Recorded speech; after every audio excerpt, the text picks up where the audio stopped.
They thought my shaking hands made me weak, that a little tremor meant my mind was gone, my worth erased, my voice silenced. But those same hands, they held a pen steady enough to end every plan they whispered about me. Hello, my name is Ida Grant, and I'm 72 years old. Before I begin, let me ask you, where are you watching from tonight? Whether it's your living room, your kitchen table, or somewhere far from family. I want you to listen closely because what happened to me isn't just my story. It's a warning. It began on an evening I should have cherished. Family dinners were once my anchor, the kind of nights that kept me tethered after my husband passed. When the house grew quiet and the walls echoed with nothing but the ticking of an old clock, those invitations from my son and daughter-in-law felt like a lifeline. That night I put on my best blouse, navy blue with pearl buttons that Arthur, my husband, always loved. My hands trembled as I fastened them, but not from weakness, from nerves. I still cared about appearances, still hoped my family cared enough to notice the effort. I wore my wedding band even though Arthur had been gone nearly a decade. It felt like carrying him into the room with me. When I arrived, the house smelled of rosemary chicken and garlic bread, warm, inviting. For a moment, I let myself believe it would be different this time, that maybe, just maybe, there would be kindness. The table was long, crowded with my son, his wife, and their 3 children. My daughter had come too with her teenage twins. Laughter echoed from the end of the table, the kind of laughter that comes from wine glasses refilled too quickly. I smiled, easing into my seat, but the moment I lifted my fork, the first comment landed. Careful, Mom, my son said lightly, though his eyes carried something sharper. Don't spill. We just had the chairs cleaned. The table chuckled. My fork clinked against the plate. I steadied my hand, forcing it still, though the tremor betrayed me. She can't even hold it straight. One of the teenagers whispered, not as quietly as he thought. How's she supposed to sign checks? More laughter, this time from the adults. My daughter-in-law leaned toward my son, murmuring, You'll have to take over sooner than we thought. The words sliced deeper than any knife. I tried to swallow, but the food turned to ash. My hands shook harder, not from age, but from humiliation. I placed them carefully in my lap, clasping them together, praying the tremor would stop. I heard banks won't even accept signatures that messy, my daughter added with a smirk. Imagine her trying to write one of those big checks. The room erupted. Even my grandchildren, the ones I once rocked to sleep, giggled at their mother's cruel joke. I wanted to scream, to remind them of the nights I stayed awake balancing ledgers, of the decades Arthur and I spent paying bills on time, signing mortgages, covering medical costs, buying school supplies when they couldn't. But I said nothing. Instead, I pushed my chair back slowly. The scrape against the hardwood silenced them for a beat. I stood cane steady in my right hand. Excuse me, I said, my voice calm but clipped. I think I've lost my appetite. No one followed me as I walked to the door. No one called after me. Outside, the night was cold. The stars blurred with tears I refused to let fall until I was alone. I sat in my car, gripping the steering wheel, the leather soft beneath my shaking hands. It wasn't just the laughter. It was the betrayal. The realization that to them I was no longer a mother, no longer a provider, no longer even a person. I was a burden, a joke, a ticking clock. They couldn't wait to run out. But as I sat there, one thought cut through the fog. They think I can't even sign a check. I let the words settle, heavy and bitter. And then, almost in defiance, a small smile touched my lips. Because they were wrong, dead wrong. My hands might tremble, but they still worked. And soon enough I would prove it, one signature at a time. When I got home that night, I couldn't bring myself to take off the blouse with the pearl buttons. It still carried the faint smell of rosemary and garlic, but now it clung with humiliation. I sat on the edge of my bed, staring at my hands resting in my lap. They trembled, yes, but not without strength. Those hands had carried more than any of my children could ever understand. I remembered the first time I wrote a check. It was 1974, and Arthur and I had just bought our small 2-bedroom house. The mortgage payment was due, and he was stuck working double shifts at the factory. He handed me the checkbook that morning, kissed my forehead, and said, It's all yours, Ida. You've always been better with numbers than me. And I was. Month after month, I balanced the books, cut corners when we had to, and stretched every dollar until it nearly tore. When the factory went on strike, it was me who kept the lights on, writing checks late at night, with a baby sleeping in the crib beside me. Those same hands packed lunches, sewed hems, and signed permission slips. They turned the pages of bedtime stories, bandaged scraped knees. And one day, years later, signed tuition checks that made college possible for the same children who now mocked me. Arthur's illness came like a thief in the night, cancer. By then, my hands weren't just tools, they were lifelines. I managed the endless hospital bills, filled out forms, signed release papers when he could no longer hold a pen. When his hands grew too weak to hold mine, mine never let go. And after he was gone, I carried it all alone. Property taxes, car repairs, even the down payment for my son's first home. I remember sitting at the bank with him, watching his face glow with pride while I signed the check. He never looked at my hand then, only at the numbers. Funny how quickly they forget. I stood and went to the dresser. In the top drawer was an old ledger book, the one I kept even after computers took over. Its pages were yellowed, but the ink still held strong. Every entry was neat, precise, written in my handwriting. I ran my fingers over the lines, proof that these hands had never failed me. That night, as I closed the book, I realized something important. While they saw weakness, I still held power. The bank accounts, the deeds, the savings bonds tucked neatly in the safe, all of it was under my name. The will mine to write the accounts, mine to move, the future mine to decide. They thought the tremor meant the end of my usefulness, but in truth, it was the beginning of their undoing.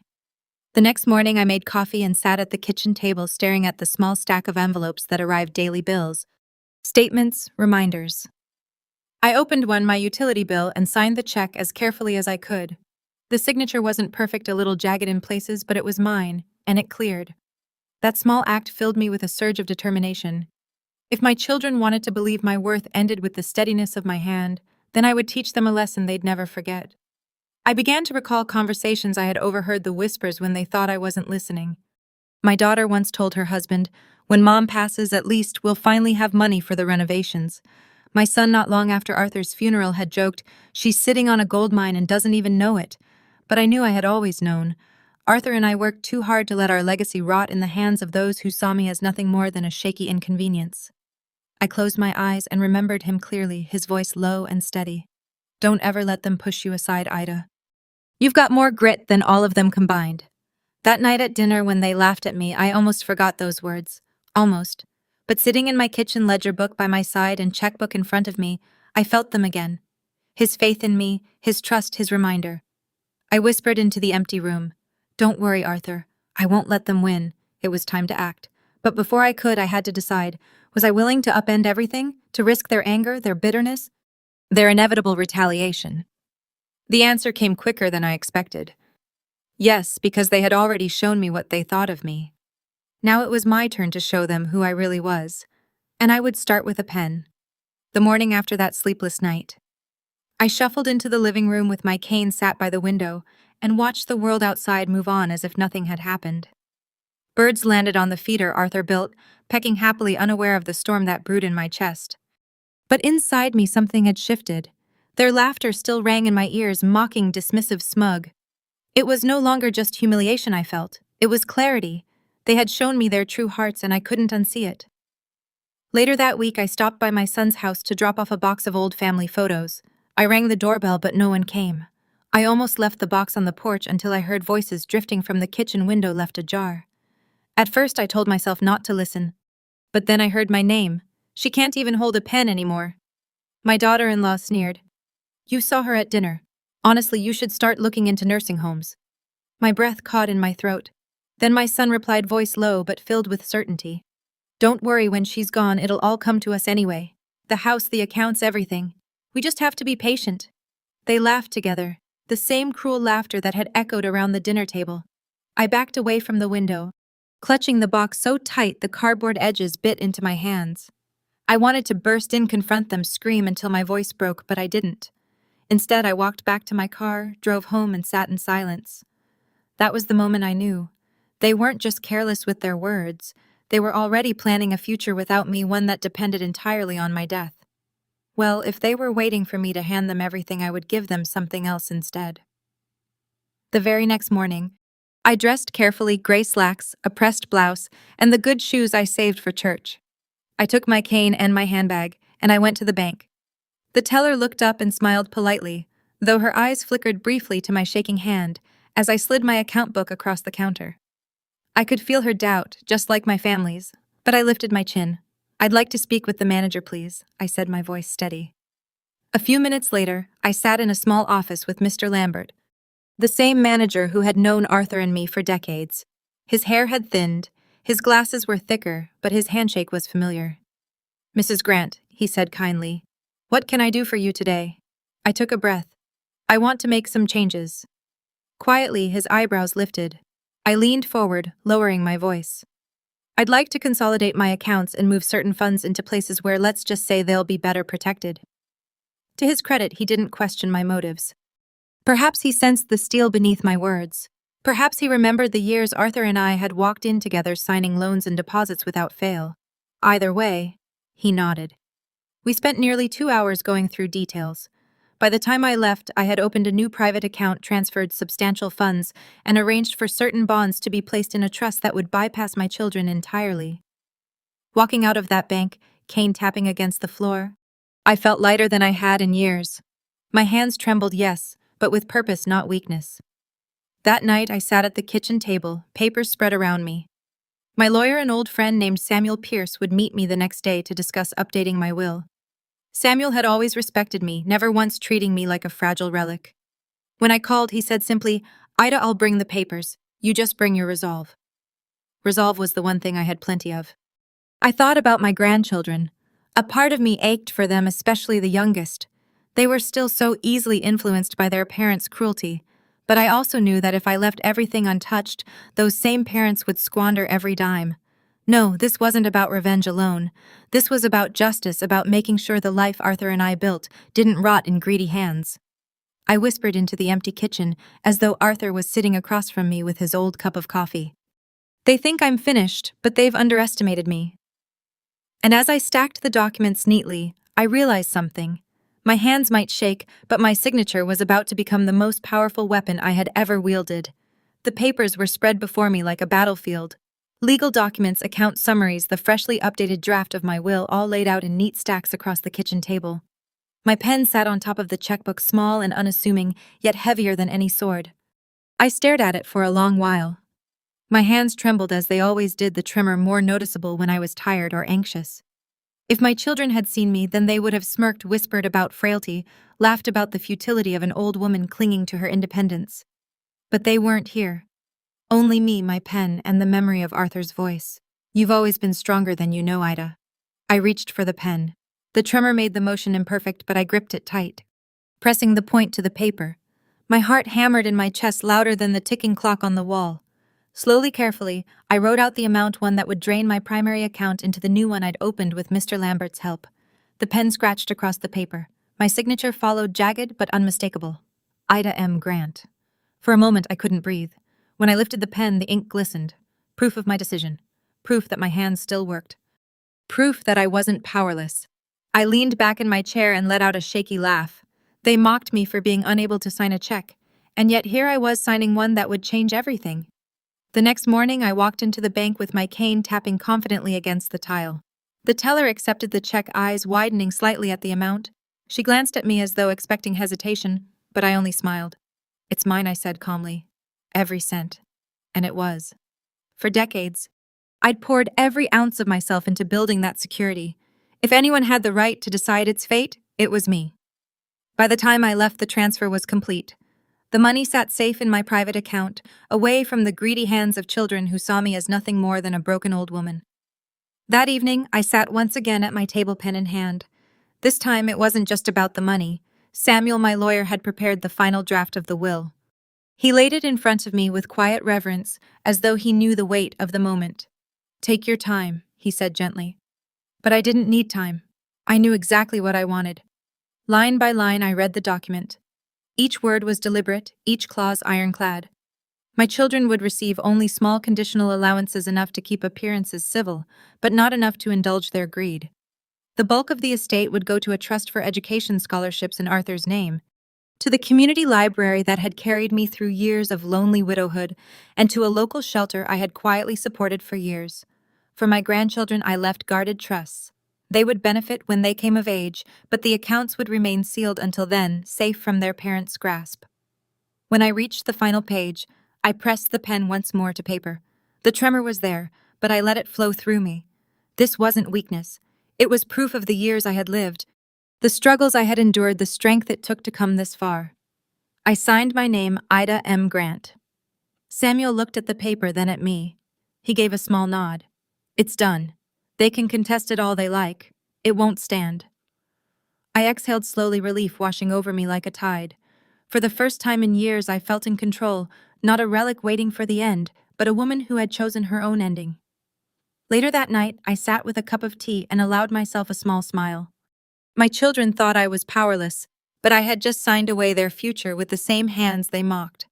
As I closed my eyes, I could almost hear Arthur's chuckle in the room with me.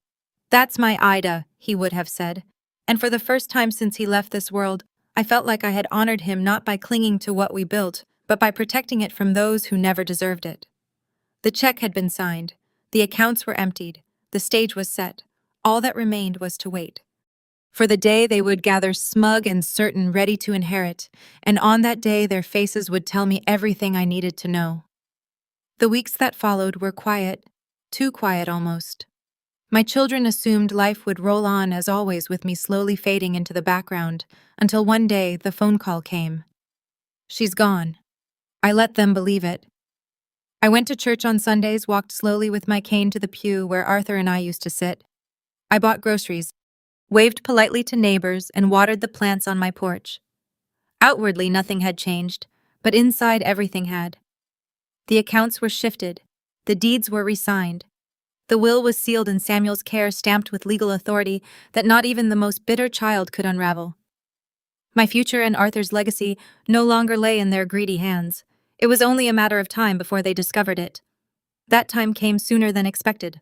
A health scare, a fainting spell at home, landed me in the hospital overnight. My son rushed in, not out of love, but with the gleam of opportunity in his eyes. He asked questions about my health with a little too much eagerness, lingered by my bedside, just a little too long, as though gauging how close the end might be. I played along. I smiled faintly, held his hand, and said, "Don't worry, everything is in order." He squeezed my hand, thinking it was reassurance. He didn't realize it was a warning. Not long after, the inevitable happened. The family gathered in Samuel's office for the reading of my will. The room was cramped with bodies and buzzing with expectation. My son sat tall, his wife perched beside him like a hawk guarding prey. My daughter crossed her legs, her lips already curved in a victorious smile. Even the grandchildren were there, slouched in their chairs, fiddling with phones as though the fortune about to drop in their laps was already theirs to spend. Samuel entered quietly, carrying a thick folder. He laid it on the polished oak table and adjusted his glasses. The chatter dimmed. Anticipation thickened the air. "Thank you all for coming," Samuel began.